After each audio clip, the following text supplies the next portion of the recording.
आप सबको नमस्कार, सत श्री अकाल। आज पूरा देश देख रहा है, हमारे देश का किसान कड़ी ठंड में रात को आसमान के नीचे खुली सड़क पे सो रहा है। ये सोच के सारी रात नींद नहीं आती। आज कोई भी देशभक्त ये देख के चैन की नींद नहीं सो सकता। ये लड़ाई सिर्फ हमारे किसान भाइयों की नहीं है, ये हम सब की लड़ाई है। जरा सोचिए, जो 2 वक्त की रोटी हम खाते हैं वो हमारे किसान भाइयों की मेहनत की उगाई हुई होती है। हम सबको इस लड़ाई में अपने किसान भाइयों का साथ देना है। कल पंजाब के मुख्यमंत्री ने मुझ पे आरोप लगाए कि दिल्ली में मैंने ये काले कानून पास कर दिए। इतने नाजुक मौके पे भी इस तरह की गिरी हुई राजनीति कैप्टन साहब कैसे कर सकते हैं? ये तो तीनों केंद्र के कानून हैं।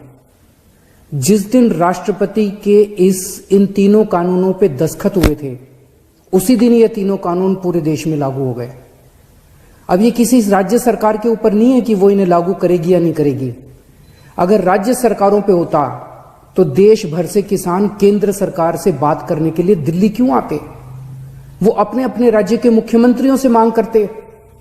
ये कानून केंद्र सरकार लाई है और कोई भी राज्य सरकार इन कानूनों को ना तो रोक सकती है और ना पास कर सकती है। अब सवाल ये है कि जब कैप्टन साहब को ये बात पता है तो फिर उन्होंने मुझ पर ये झूठे आरोप क्यों लगाए? इसका एक बहुत बड़ा कारण है। जब से हमने दिल्ली के 9 स्टेडियम को जेल बनाने से रोका है, तब से केंद्र की भाजपा सरकार मुझसे बहुत ज्यादा नाराज है। केंद्र सरकार का पूरा प्लान था कि जब किसान दिल्ली आएंगे तो उन्हें इन 9 स्टेडियम में डाल देंगे। हमने स्टेडियम को जेल बनाने की इजाजत नहीं दी, तो वो लोग अब मुझसे बहुत नाराज हैं। मुझे पता है कि स्टेडियम को जेल बनाने के लिए मुझ पे कितना दबाव आया था, किस किस का फोन नहीं आया। लेकिन जिंदगी में कुछ ऐसे मौके आते हैं जब आप अपने जमीर की सुनते हो, नतीजे की परवाह नहीं करते।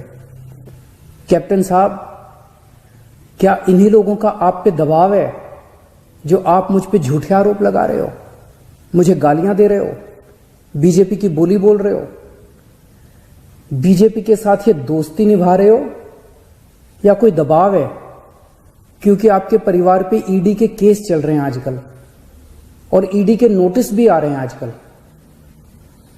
कैप्टन साहब के पास ये बिल रोकने के कई मौके आए। पंजाब के लोग पूछ रहे हैं कि तब कैप्टन साहब ने इन बिलों को क्यों नहीं रोका?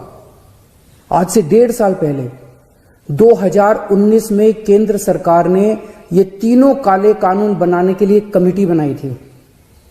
उस कमेटी में पता है कौन था? उस कमेटी में कैप्टन साहब थे। कैप्टन साहब, पंजाब के लोग आपसे पूछ रहे हैं कि आपने उस कमेटी में इन काले कानूनों को क्यों नहीं रोका? आपने कमेटी में एक बार भी इन काले कानूनों का विरोध क्यों नहीं किया? आपने बाहर आके लोगों को क्यों नहीं बताया कि केंद्र सरकार इतने खतरनाक कानून बनाने जा रही है? कैप्टन साहब, आपके पास 1 नहीं, 2 नहीं, 3 नहीं, इतने मौके आए जब आप इन बिलों को रोक सकते थे।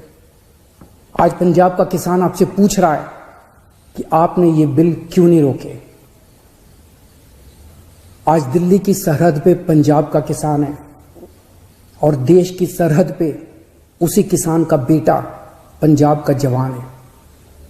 अभी कुछ दिन पहले पंजाब के एक किसान सरदार कुलवंत सिंह जी दिल्ली की सरहद पे बैठे हुए थे और खबर आई कि उनका 22 साल का जवान बेटा सुखबीर सिंह बॉर्डर पे देश के लिए शहीद हो गया। इस सब के बीच जब कुछ लोग आए दिन किसानों को आतंकवादी बुलाते हैं, देशद्रोही कहते हैं, तो मैं सोचता हूं कि बॉर्डर पर उन जवानों पर क्या बीतती होगी जिनके किसान मां बाप को आतंकवादी कहा जा रहा है। आज हम सबको तय करना होगा कि हम देश के किसानों के साथ हैं या उन्हें आतंकवादी कहने वालों के साथ हैं। मेरी सभी देशवासियों से अपील है कि हर देशभक्त किसानों का साथ दे। मेरी सभी आम आदमी पार्टी के लोगों से अपील है, कोई राजनीति नहीं करनी, सभी पार्टियों के लोगों के साथ मिलके भारतीय बन के किसानों की सेवा करनी है। राजनीति करने को पूरी जिंदगी पड़ी है, अभी बस सेवादार बन के सेवा करो। हमें इस इनकलाब का ना राजनीतिकरण करना है और ना इस इनकलाब का राजनीतिकरण होने देना है। मेरी केंद्र सरकार से अपील है कि किसानों को सभी मांगे किसानों की तुरंत मानी जाएं और एमएसपी की गारंटी को कानून में डाला जाए। जय हिंद।